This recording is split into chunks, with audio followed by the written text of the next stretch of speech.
Ramadhani, mwezi mtukufu ambao uliingia kwa utulivu lakini ukageuza maisha ya wengi. Mwezi ambao misikiti ilijaa, Qur'ani ikasikika katika kila kona na mikono ikanyanyuka mbinguni kuomba rehema na msamaha. Usiku ukawa na nuru ibada na mchana ukawa na saburi ya saumu. Lakini leo Ramadhani inaondoka. Ramadhani anatuaga polepole kama mgeni kipenzi anayefunga virago vyake baada ya kukaa nasi kwa muda mfupi.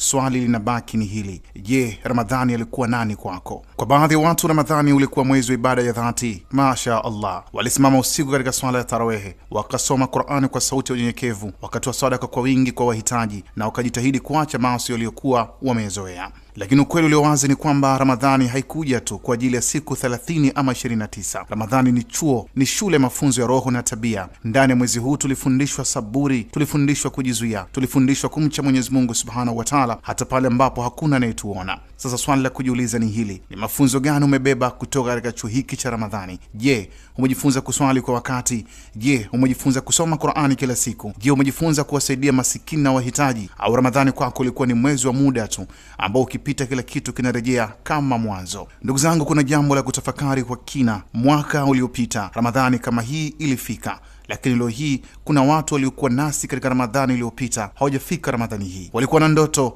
walikuwa na mipango, walikuwa wakisema mwaka ujao nitafanya ibada zaidi, lakini leo hii wako makaburini, wameshaondoka.